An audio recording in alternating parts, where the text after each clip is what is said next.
Ilang araw na ang nakakalipas, maayos naman sila ni Ponix at ng mga bata. Pero bigla na lang nanlamig si Ponix sa kanya sa hindi niya maipaliwanag na dahilan. Kamakailan lang ay daig pa nila ang apoy araw at gabi. And now, parang biglang naging pangalan niya ang pagsasama niya. Nakatadhana nga ba talaga siya sa ganitong buhay? Madudurog, mabubuo, madudurog, tapos mabubuo ulit. Paulit-ulit na lang.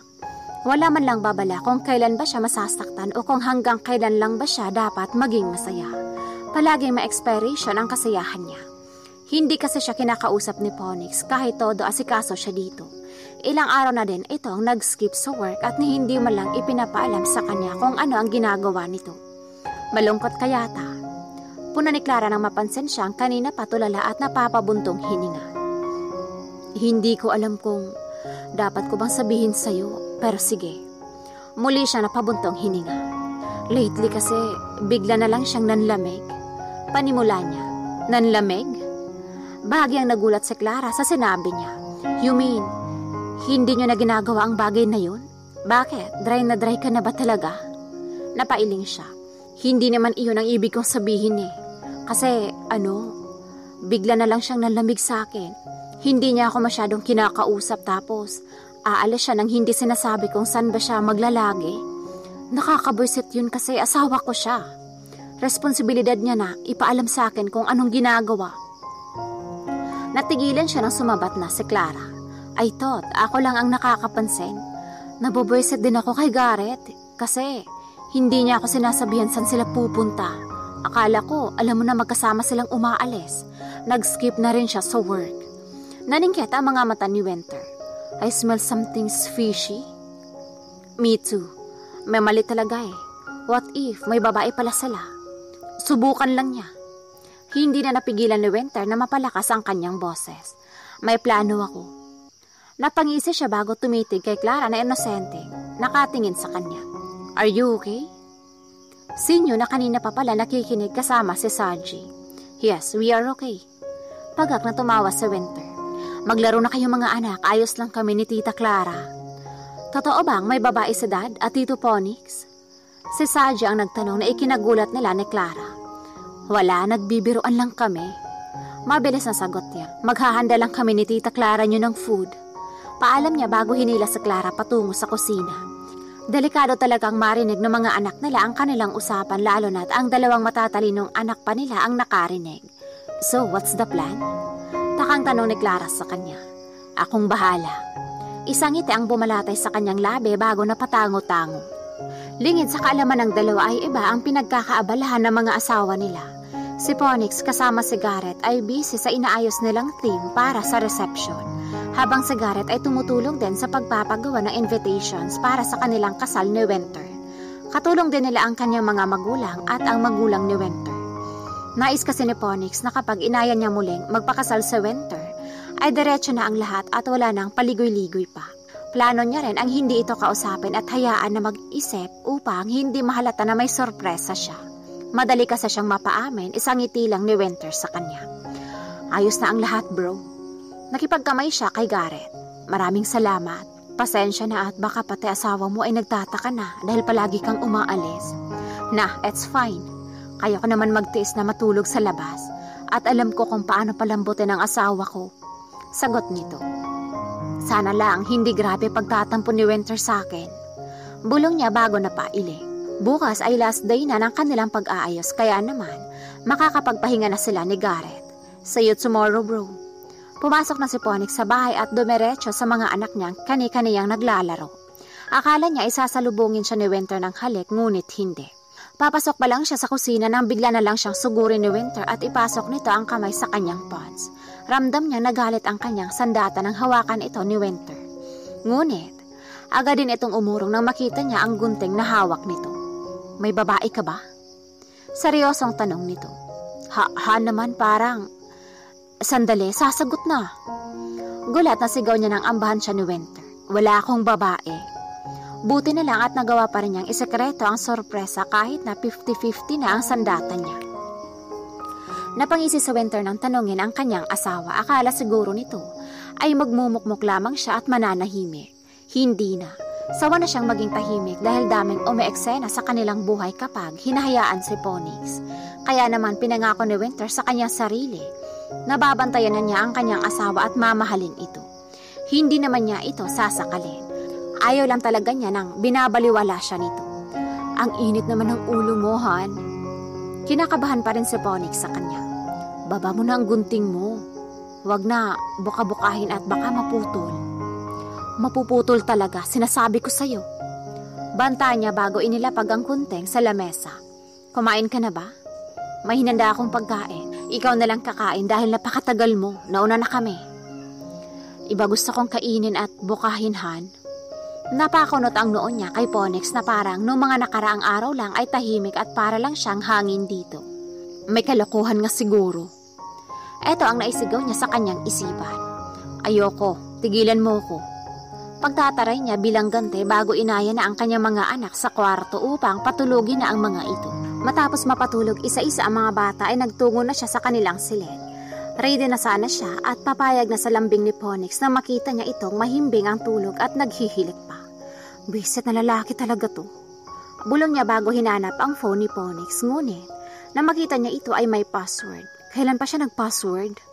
Bulong niya sa sarili bago pinaningkita ng asawa. Humanda ka sa akin. Malalaman ko lang na may tinatago kayo ni Garrett sa amin ni Clara. Putol talagang kaligayahan mo. Hindi siya nakatulog kakabantay kay Phoenix, kaya naman medyo lutang siya nang magising.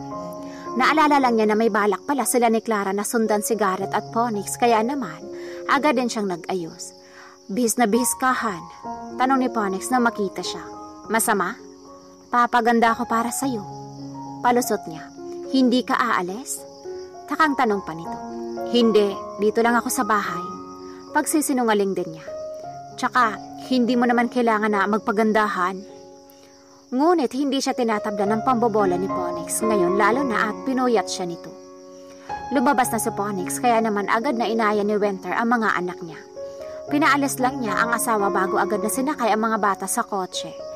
Dinaanan lang din niya si Clara na dala naman si Chloe at Saji. Where are we going? Takang tanong ni Saji. I think may plan sila. Si New na ang sumagot. Anong plan? Gagala ba tayo? Natutuwang tanong ni Valentine. Puro gala na sa isip? Bulong ni Saji kaya naman nalungkot si Valentine. Saji, wag mo naman awayin si Valentine. Malay mo paglaki ninyo. Ligawan mo siya. Panunokso ni Clara habang si Winter ay focus sa pagsunod sa kotse na sinasakyan ni Phoenix at Garrett. I don't like her.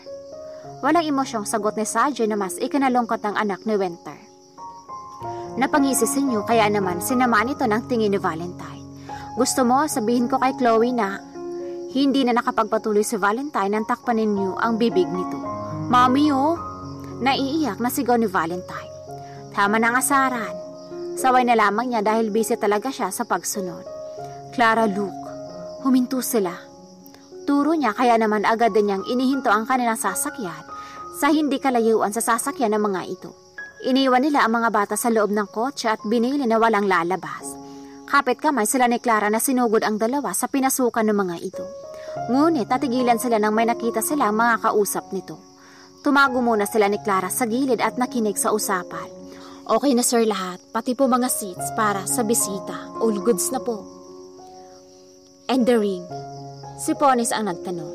Here sir, pinaka-expensive na po to. Saan mo binili yan? Gusto ko din for my wife? Sabat ni Garrett. Napasulyap si Winter kay Clara na bigla na lamang kinilig. Sure sir, we can assist you po. Sige, I'll check my schedule. Sagot nito bago nakipagkamay. Finally bro. Ayos na ang lahat para sa kasal namin ni Winter. Napamaang ang labi niya sa narinig. Gusto sana niyang magpakita ngunit hinila na siya ni Clara pabalik sa kotse. Surprise yun, patay tayo.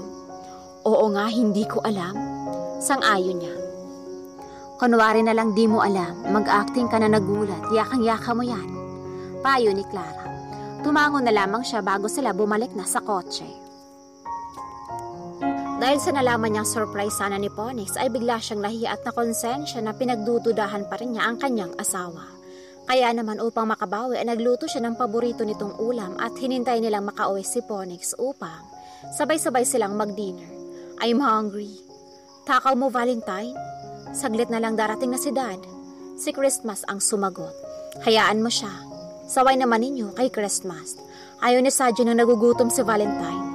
Dagdag pa nito na ikinagulat ng bunsong anak ni Winter. What do you mean, Kuya New? Siya nagbibigay ng mga tinapay sa'yo. Lihim na nangiti si Winter dahil kilig na kilig naman si Valentine. For real? Okay nga daw, kaya tumahimik ka na. Si Christmas na hindi sang-ayon sa pagkakagusto ni Valentine kay Saji. Para kay Winter, bata pa naman ang mga ito, kaya hinahayaan lang niya. At isa pa ay wala namang masama sa taong humahanga, ngunit sa magkakapatid ang nakikita niyang mahigpit ay si New. Kaya naman tiyak na mahihirapan ang bunso nila kapag nagdalaga na ito. Dad is here. Sigaw ni Christmas nang makitang papasok na si Ponix. Agad siyang tumawa upang gawaran ng halik ang asawa. I love you, hon. Sorry sa inasal ko kagabi. Hindi ko naman talaga puputulin eh. Bulong niya bago ito muling hinagkan. Kain na tayo, kanina pa sila nagugutom. Correction. Si Valentine lang ang nagugutom. Sabat ni Christmas. Salbahe mo talaga, Kuya Christmas. Tama na. Saway ni Ponix bago isa-isang hinagkan ang kanyang mga anak sa forehead. At ang panghuli ay si Winter na kanina pa nakaangiti.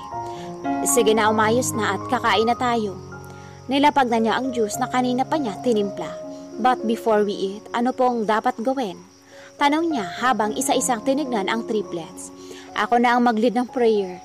Volunteer ni Valentine.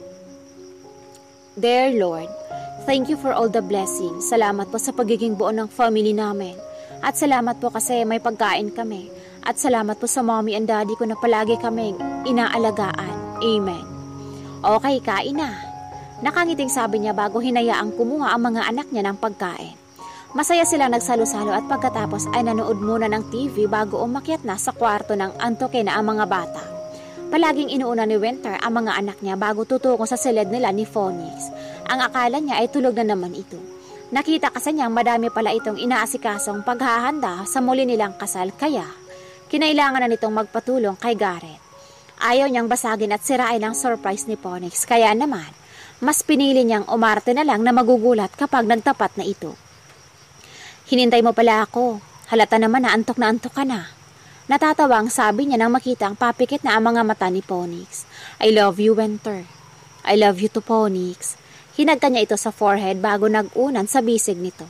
Kamusta naman ang araw mo? Patay mali siya niyang tanong habang nakatitig sa kesame. Wala akong ibang babae. Ikaw lang ang mahal ko kaya naman hindi mo kailangang. Pinutol niya ito. Naniniwala ako, Han. I'm sorry kung napagdiskitahan pa kita at napag-isipan. Si Faith nga, hindi ako nakuha kahit na siniraan ka niya sa akin. Kaya naman kahit sino pang babae ang dumating at sirain na naman tayo, ay hindi nila tayo mapaghihiwalay pa. Napatango siya at nag-uumapaw ang saya sa kasiyahan habang pigil na pigil ang lumuha. Ngayon, mas naiintindihan na niya na ang buhay mag-asawa ay hindi talaga madali. Hindi rin ito parang kanin na mainit na kapag napaso ay iluluwa na. May mga oras na kailangan ilaban at hindi dapat basta sukuan. May pag-aaway at hindi pagkakasunduan ngunit dapat ay ayusin agad upang hindi mauwi sa hiwalayan. Dahil mga bata ang lubos na maaapektuhan kung patuloy na magmamatigas at walang magbababa ng pride. Para kay Winter, hindi naman magbigay ng chance kung nakikita mo naman sa isang tao na deserving siya, mas mabuting ayusin kaysa tapusin. Kailangan ng tiwala, unawa, pasensya at pagmamahal upang maging mas matibay pa ang kanilang pagsasama. Kaya naman sa mga na-experience nila ni Fonny, naakala din niya ay sa TV lang nangyayari. Doon sila kukuha ng aral na pwede nilang ma-apply sa kanilang mga sarili. Sa lahat ng maling nangyari, ang naging tama lang ay ang pagbibigay niya ng chance kay Ponix at ang muling pagtitiwala. Kaya naman ngayon ay natatamasa na nila ang tunay na kaligayahan. Mahal na mahal kita.